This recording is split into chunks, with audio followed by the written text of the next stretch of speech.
आज हम लोग अंडरस्टैंडिंग क्वाड्रिलेटरल चैप्टर का ये क्वेश्चन को सॉल्व करेंगे। यहाँ पर क्वेश्चन है, consider the following parallelograms, find the values of the unknowns x, y and z। Guys, यहाँ पर हमें x, y, z वैल्यूज निकालना है। नीचे जो पैरेललोग्राम दिया गया है उसमें से x, y, z वैल्यू निकालना है। तो यहाँ पर ये क्वेश्चन नंबर 2 है, उसका 5 पार्ट है, 5 बिट्स है। अभी तक हम लोग ये क्वेश्चन नंबर 2 का बिट 1 हम लोग कर चुके हैं, बिट 2 भी कर चुके हैं, बिट 3 भी कर चुके हैं और बिट 4 भी कर चुके हैं। अगर आप लोग नहीं जानते तो आप लोग जाके मेरा वीडियो को चेक कर सकते हैं। अभी ये बिट 5 जो क्वेश्चन है इसको हम लोग अभी सॉल्व करेंगे। गाइस, ये क्वेश्चन को देख के भी मुझे लग रहा है कि ये क्वेश्चन भी बिल्कुल इजी है, बहुत इजी है। तो चलिए देखते हैं हम लोग इसको कैसे सॉल्व करते हैं। पैरेललोग्राम का ये क्वेश्चन को सब सॉल्व करने के लिए हम लोग पैरेललोग्राम का प्रॉपर्टीज यूज करेंगे। मुझे समझ में आ रहा है कि आप लोगों को अभी तक पैरेललोग्राम का प्रॉपर्टीज के बारे में पता रहेगा। अगर आप लोग यहाँ पर देखेंगे, ये 4 पॉइंट्स है पैरेललोग्राम का प्रॉपर्टीज का। The sides opposite to each other are equal, angles opposite to each other are equal, the diagonals bisect each other, the sum of adjacent angles is 180 degree. बस इतना 4 प्रॉपर्टी हमें याद रखना पड़ेगा, इतना 4 प्रॉपर्टी हमें याद रखना पड़ेगा ताकि हम लोग इस तरह के क्वेश्चंस को सॉल्व कर सकते हैं।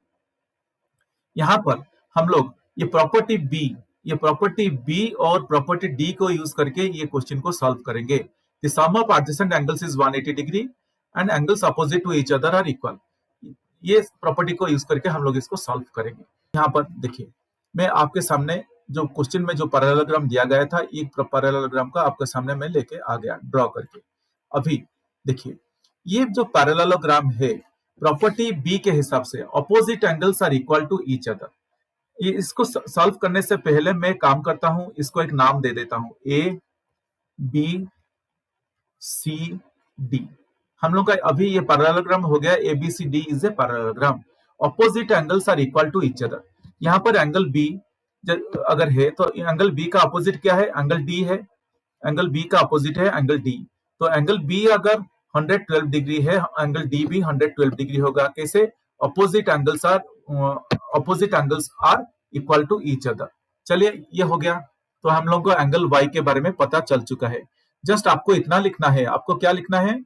Angle B as angle B is equal to 112 degree, angle D is equal to 112 degree.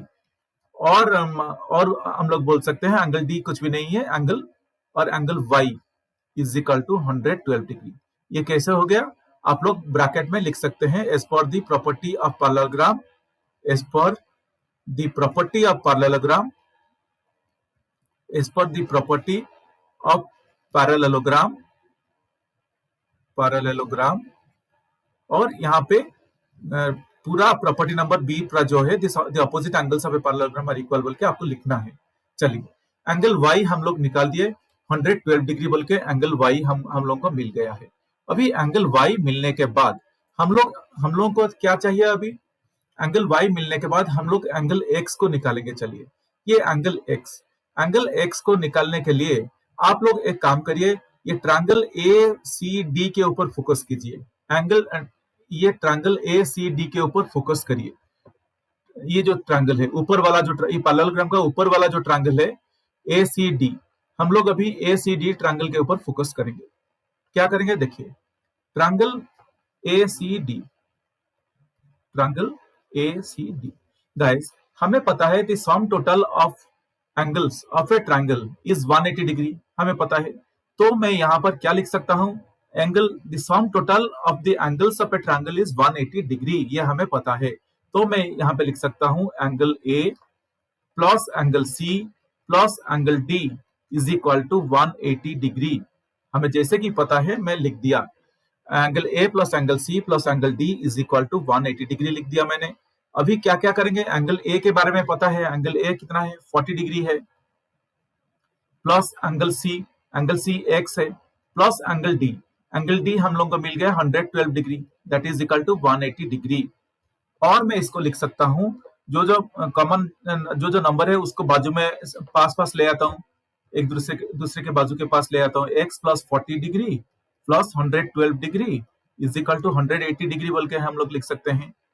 और X plus 40 degree plus 12 degree, 40 plus 12 कितना हो गया, 152 डिग्री हो जाएगा। तो मैं इसको लिख सकता हूं, और x plus 152 degree is equal to 180 degree, और मैं इसको लिख सकता हूं x is equal to 180 degree minus 152 degree. कैसे हो गया, मैं इस ट्रांसपोज कर दिया, जो प्लस 152 लेफ्ट साइड पे था उसको जब राइट साइड को मूव कर दिया ये माइनस हो गया, तो इसलिए हमें मिला x is equal to 180 degree minus 52 degree, और x is equal to 28 degree.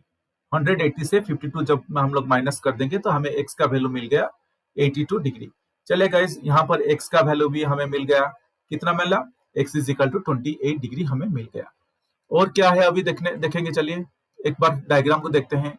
तो हमें x का वैल्यू 28 डिग्री मिल गया, देखिए 28 डिग्री मिल गया। अगर तीनों को आप ऐड करेंगे तो आपको 180 डिग्री मिल जाएगा, ये हो गया। अभी हमें एंगल जेड, ये वाला जो एंगल जेड है इसके ऊपर हमें ये एंगल जेड का वैल्यू निकालना है।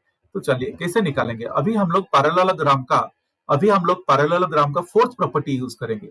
Adjacent angles of a parallelogram, the sum of adjacent angles of a parallelogram is 180 degree. यहाँ पर अगर एंगल बी देखेंगे, एंगल बी क्या है, 112 डिग्री है।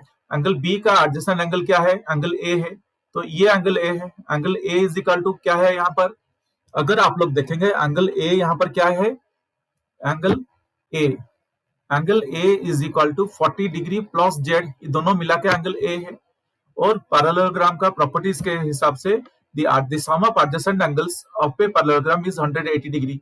तो मैं यहाँ पे लिख सकता हूँ angle A plus angle B is equal to 180 degree बोल के मैं लिख सकता हूँ।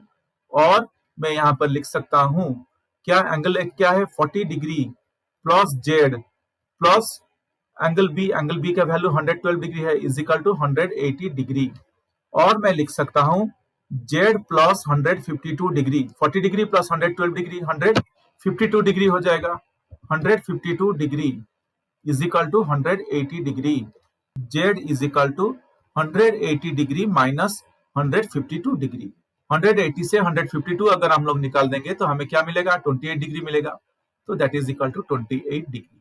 तो देयरफॉर जेड का वैल्यू हमें क्या मिला, Z is equal to 28 degree. देखिए इसी तरह से हम लोग सारे के सारे वैल्यूज निकाल दिए।